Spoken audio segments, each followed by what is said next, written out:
Okay. In order to kill, there has to be 5 things that take place. There has to be a living being. You have to have intention to kill it. You take a weapon, you use that weapon, the being dies. Now, there's a lot of people that are butchers out here. When you go into the store and you buy some meat, is it a living being? Not was it a living being, is it a living being? No.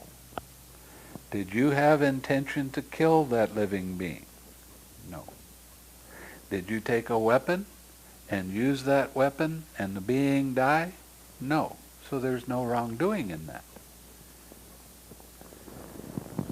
Especially vegetarians really have a thing about meat. Oh, you're killing living beings. If you stop buying meat, then they'll stop killing living beings. Well, I'm sorry, it don't happen like that, not in this world. But vegetarians don't understand that there's a whole lot of insects that are killed because of growing the vegetables, digging in the soil. That happens. So what's the intention? Yeah, actually the Buddha said there's 80 different kinds of beings in your body that are dying every day. Now there was an arahat. He just became an arahat. And with his psychic ability, he started looking that if he walked, he would be killing living beings. Not even ants, just beings in the ground. So he stood in one spot.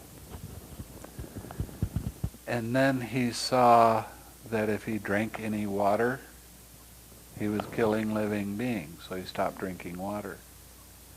And then he saw that while he was breathing, he was killing living beings, so he started holding his breath.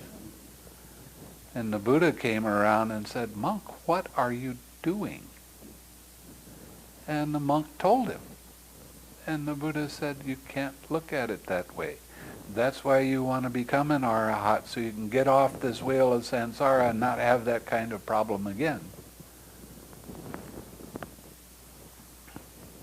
I mean, there's all kinds of beings inside your body that are dying just because you put food in your stomach. Can't stop that. Got to eat, right? And in the Jivaka Sutta, the Jivaka was the doctor that attended the Buddha. And there were some Brahmins that were around, Jains I guess they were, that started criticizing the Buddha because he ate meat. And Jivaka went to the Buddha and said, "Well, what's the deal with this?"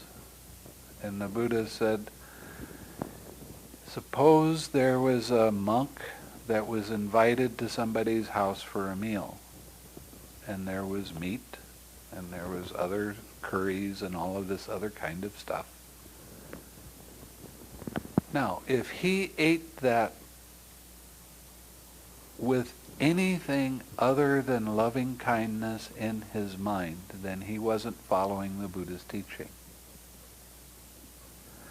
And then he said, "Monks, there are 3 instances that you cannot eat meat.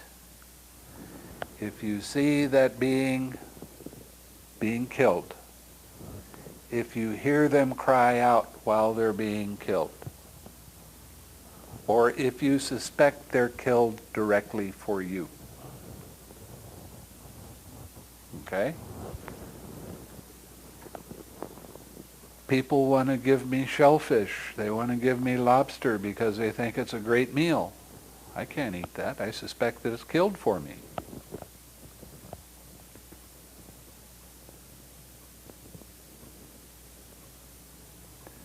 So there are some restrictions of being a monk, but when somebody brings goat meat or something like beef or whatever. I didn't see it get killed. I didn't hear it get killed. I don't suspect that it was killed for me, because most people will go to the grocery store and buy the meat. So that makes it allowable for the monks.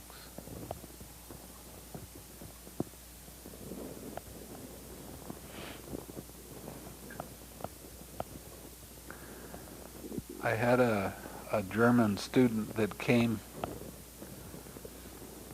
and he started practicing meditation with me a couple of months ago.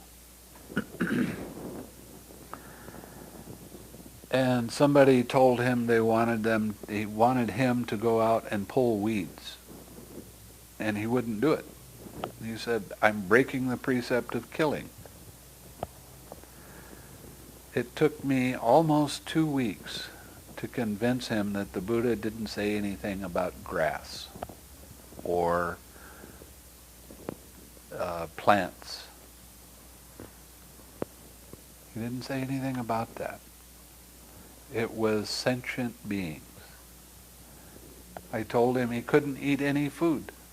He couldn't eat any meat. He couldn't eat any vegetables, because he was responsible for the death. He finally got it.